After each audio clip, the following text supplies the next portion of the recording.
ഇവിടെ ഈ ദുനിയാവിലെനിക്കെന്ത് ബന്ധം. അപ്പം ചങ്കുകളെ ചങ്ങാതിമാരെ ഓണത്തിനെന്തുണ്ട് വിളവെടുക്കാനെന്ന് ചോദിച്ചാൽ ഉയരേ ഉള്ളു. കിടക്കുന്ന കിടത്ത കണ്ടോ? ഇതോ പാരാദൂരത്തിൻ്റെ കാതലായി മാറിയിടേ നമ്മൾ. കാരണം ചെയ്യാൻ പറ്റുന്നത് മൊത്തം പന്നി കയറി ചെയ്തിട്ട് പോയി. അപ്പോൾ ഓരോരുത്തരും നമ്മളോട് ചോദിക്കും, ഓണത്തിന് എന്തുകൊണ്ട് എടുക്കാൻ ആകെ എൻ്റെ ഉയിര് മാത്രമേ ഉള്ളൂ.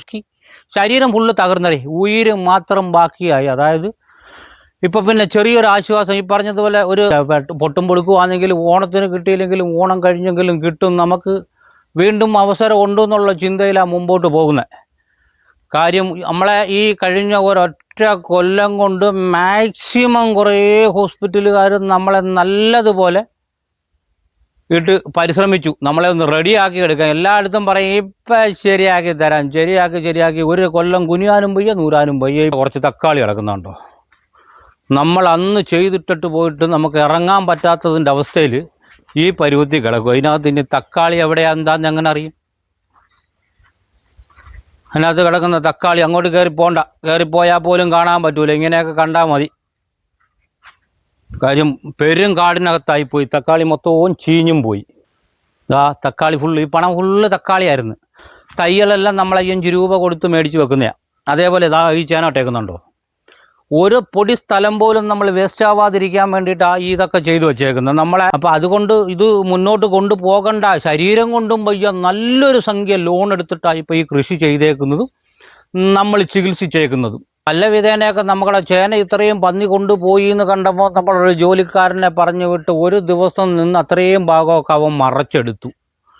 ആ മറച്ചെടുത്ത് റെഡിയാക്കിയപ്പോൾ എന്താണ്ടോ, ഇതിൻ്റെ ഇടയിൽ കൂടെ ഒരു ദിവസം സമാധാനമില്ല, ഉറക്കമില്ല രാത്രി. കാരണം കാറ്റ്, പന്നി പോയി കഴിയുമ്പം കാറ്റടിച്ച എല്ലായിടത്തും നല്ല ശക്തമായ മഴയായതുകൊണ്ട്. എന്നാൽ ഈ ഉള്ളത് കാറ്റ് കൊണ്ടുപോയി ആർക്കും ഇല്ലാതെ പോലും കിടക്കുന്നുണ്ടോ?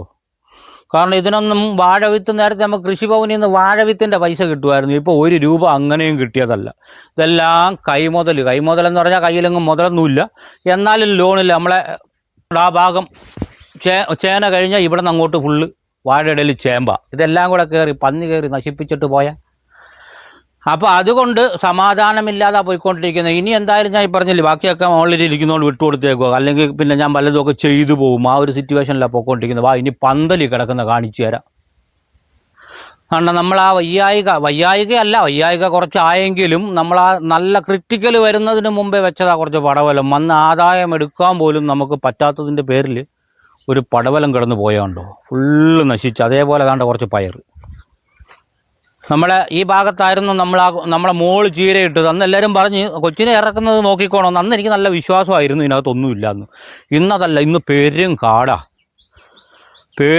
കയറി കിടക്കാണ്ട് ഓണക്കൃഷിയായി കിടക്കുന്ന പയറും. നമ്മളിതിൻ്റെ ഇടയിൽ കൂടെ വയ്യെങ്കിലും അന്ന് കുറച്ച് പയറും പിന്നെ ഈ പടവലവും അപ്പുറത്തെ സൈറ്റിൽ കുറച്ച് പാവലും ഒക്കെ വെച്ചിട്ട് പോയി. ഒന്നും നമുക്ക് ഓണത്തിനുണ്ടാവില്ല. ഇനി വീണ്ടും ആ കൊല ഒരു ചെറിയ ആശ്വാസം, ഓണത്തിനില്ലെങ്കിലും പിന്നെ ആണെങ്കിലും വലിയ കാറ്റടിച്ച് വീണ്ടും നമ്മളെ പരാജയപ്പെടുത്തിയില്ലെങ്കിൽ ചെറിയൊരു ആശ്വാസം അതിലെങ്കിലും ആവും. ഈ കിടക്കുന്ന പയറിലൊന്നും ഇനി കാവലം കിട്ടൂല.